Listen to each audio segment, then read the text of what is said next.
Okay, so the Hangout on air is live right now. If I can get both of you guys to please introduce yourself. We have a 2-for-1 former Hoover student bonus, which is great. So if you guys can both just introduce yourself, give us your name, maybe what you did while you were at Hoover High School, what you are doing now, that would be great. Yeah, for sure.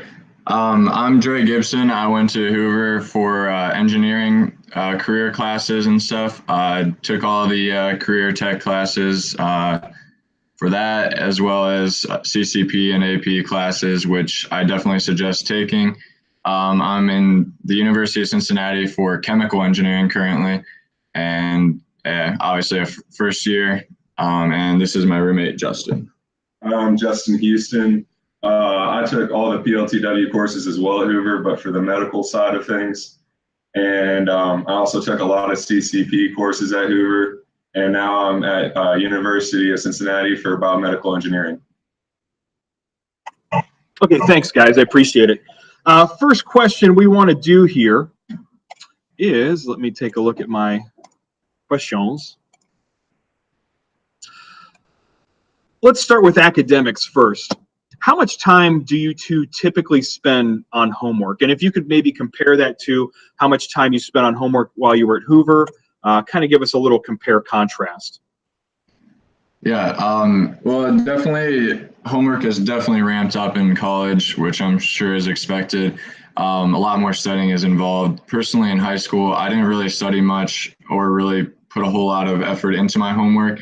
Always got it done on time and everything did well and stuff, but definitely put a lot more thought into it here, as well as time. I think probably on average, at least 3 to 4 hours a day working or studying on something related to my classes. Yeah, and I'd also agree with that. You're pretty much tripling the amount of time every day that you're studying in college compared to high school. Definitely putting in a lot more work, and definitely not easy, that's for sure. How much more like reading, writing do you have compared to college? I don't have an English class currently, so I can't really speak on that aspect, but Justin does have. I do. I'm taking English comp currently, and I would say we do read quite more frequently than we do in high school, for sure. Okay. Dre, do you not have an English class because of that CCP course? Is that why? Yeah, I took it in high school, so I got out of that here, and that's the only class I had to take in high school. So. Okay, great. Do you guys have any study strategies, or you say you have, something like triple the homework there? What do you do in terms of like taking care of your homework? Do you go back to your dorm? Do you go to the library? Do you have learning communities? What type of things do you guys do? So with the engineering college, there are a lot of resources available here. There's a whole study floor on the top of the engineering building that you can go into if you would like. We have personally not used that. We like the library study rooms a lot. There's these group rooms that you can go in, usually fit up to 4 or 5 people if you would like. And just it's quiet and you can kind of just have that group think and kind of throw back ideas and stuff. And that seems to help with a lot of the homeworks that are more difficult. I would also agree on that. I'm finding myself in the library almost every day now. It's a great source to have. And also with my learning communities, we're forced to take like an extra calculus review class, as well as we also have an extra chemistry review, which those are both very helpful as well. And there's great resources to have.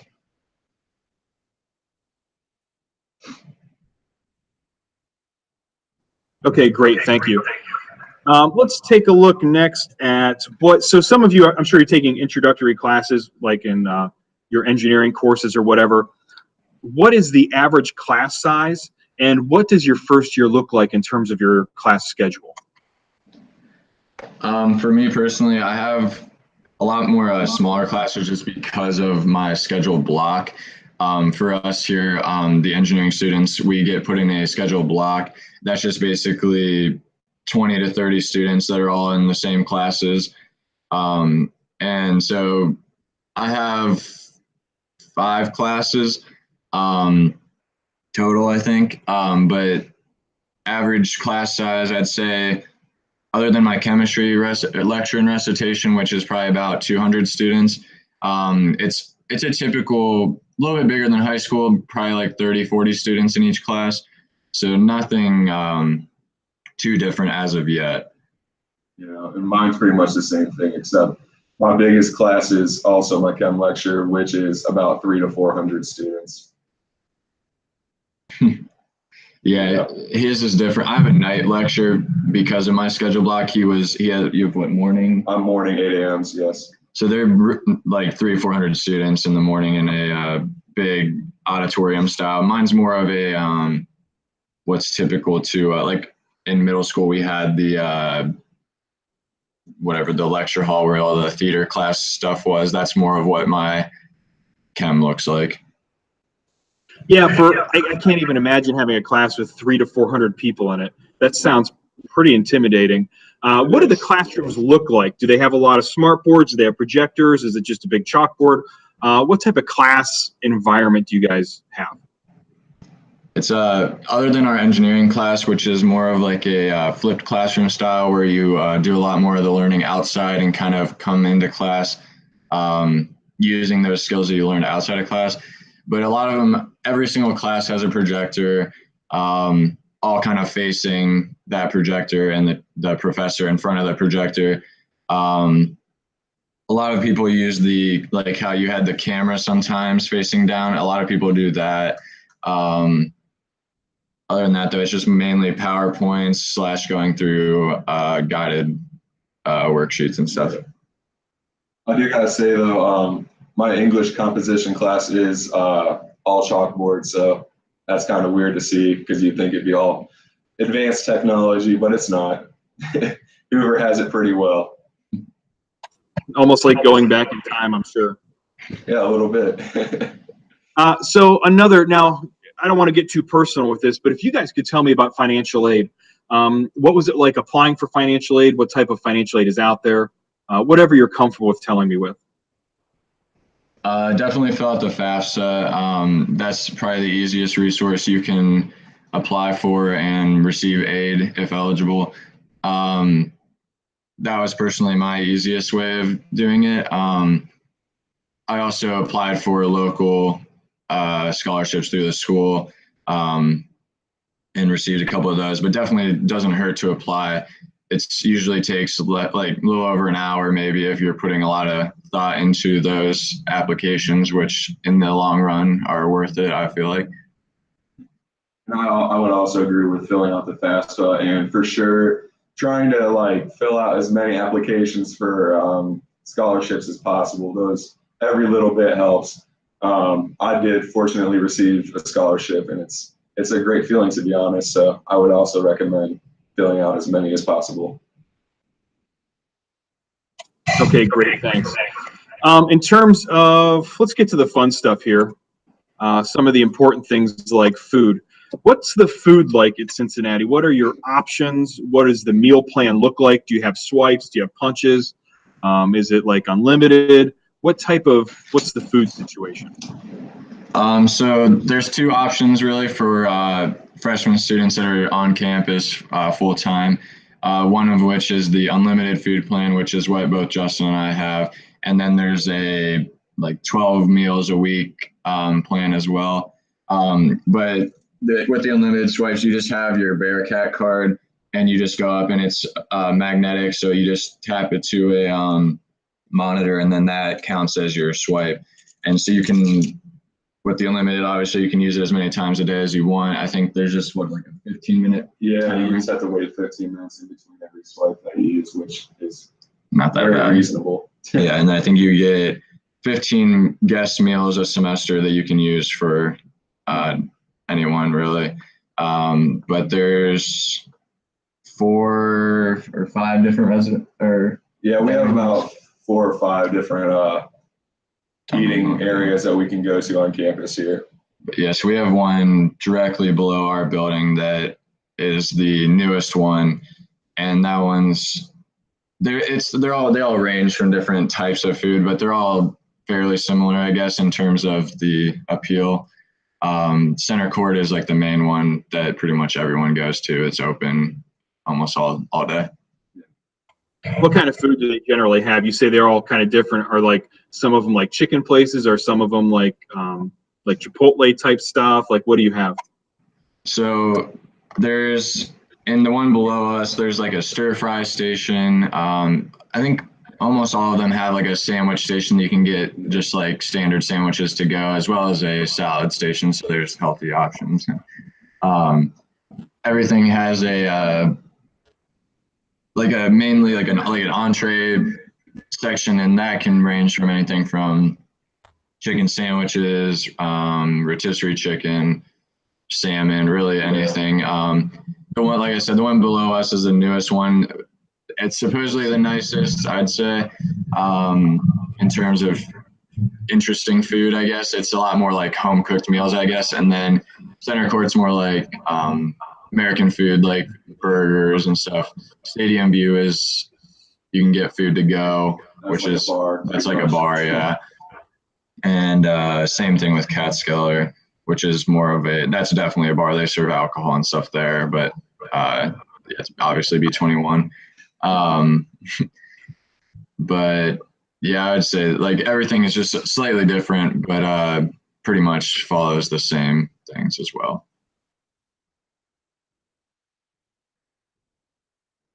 I think you're muted or something. I can't hear you. Oh, sorry about that. I was muted. So can you use your swipes like at a Chipotle or Burger King or 7-Eleven or anything like that? You can, but it's called Bearcat Card Dollars. So it doesn't count as a swipe, but you can have money put onto your card and just use that at participating locations. And with that, I think with the unlimited, you got $150 put onto that card to use at other places.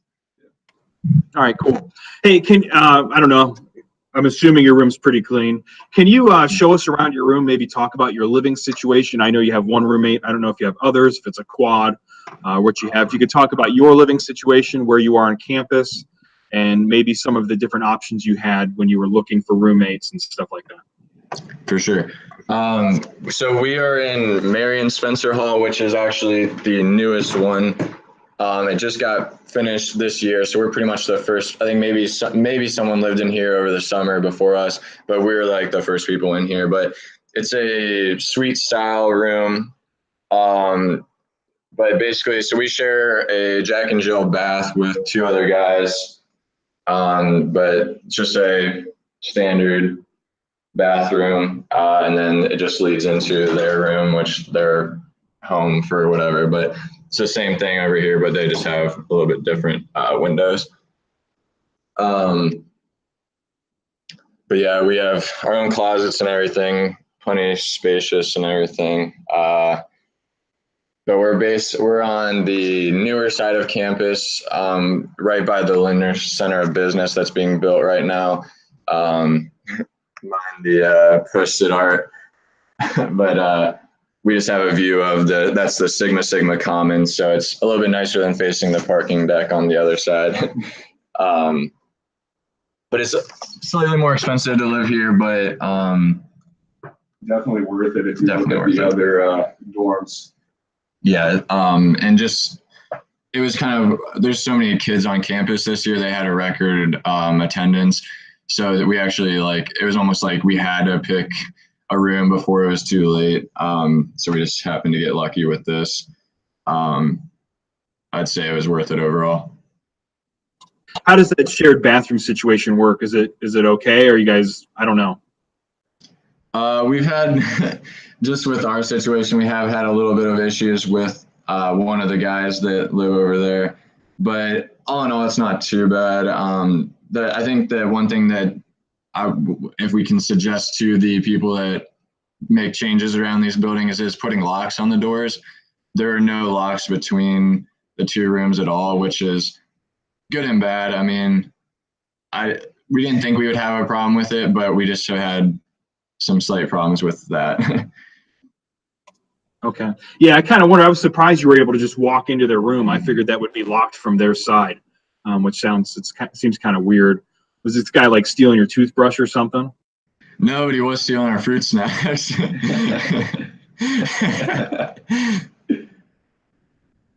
Nice. Let's talk next about the internship program. Have you done anything with that yet? I imagine it's probably another year away. Do you plan to get into the internship program? What are you doing there? So Cincinnati actually founded co-op. So the engineering program, it is mandatory. It adds a extra year to your college, but so it's a 5-year program for us or any engineering student, I guess, with 4 co-op rotations, each a semester long. That will start next year for us. So we have a like intro to co-op class next semester that kind of gets us into like making a resume and all of that. And then you go to like a career fair and try to make connections with employers for those co-op rotations. And we already had the opportunity to go to one of the career fairs just to get a feel for it. And it was actually pretty cool to see and get an idea of how to talk to these companies actually, and kind of just get an idea of what's to be expected throughout and how it's going to be in the future. So it was great. Awesome. Thanks. Last question I have, and remember, we have to keep this high school appropriate. What do you guys do for fun around there? Like, what type of social activities does the college sponsor? What do you guys do on your own? What's the social situation? Well, surprisingly enough, definitely have met a lot of people at the dining halls, just eating alone or whatever. Like if your friends aren't able to eat at the same time, you just kind of go sit down and either people approach you or you can go approach people and just sit down with them and just talk. And I met a lot of people that way. The school sponsors, well, we had welcome week here, so we moved in like almost a week before class started, and they put on a bunch of different activities. I'm gonna be honest with you, some of them were pretty lame just because of the turnout of people. There was maybe like 20 kids that ended up showing up to some of them, but they were like supposed to be really cool, and I think either just because of weather or something happened, some of them got like canceled or like half put up, so I think it turned a lot of people away from that. But they were kept us entertained enough for the week, I guess. But in terms of day to day, I mean, it's definitely hard to do stuff during the week just with schoolwork and stuff, but they do try their best here on campus to provide like activities and stuff. I do gotta say they held a concert here, which was pretty fun. That's probably about the best it's gonna get, but they do try their best. Some of it's lame, like Dray said, but some of it's entertaining for sure. And they have a movie theater on campus that you can go to, I think Monday, Tuesday, Friday, or something like that. We haven't used that personally, but there are things like that obviously tons of clubs. But on weekends, definitely the nightlife is very prevalent. There's a lot of people out even just sitting in Sigma Commons. There's like a grove of trees that a lot of people will sit out and hammock in, which was kind of surprising to us. The first week we were here, there was like maybe 20 kids all between the trees. But yeah. Have you guys checked out any football games or sporting events? Yeah, we have season tickets, so we've been to every home game so far. Those are definitely fun. The student section is really nice here. We get those like inflatable like clacker things, so those are kind of fun. But definitely those get hyped, yeah. I guess. We're actually ranked like 5th in the nation for loudest student section, something like that. So it's pretty fun. Great. Hey, I want to thank you guys for your time. I'm going to shut the broadcast down. If you can just stay on the line here for a moment, and we'll close this out.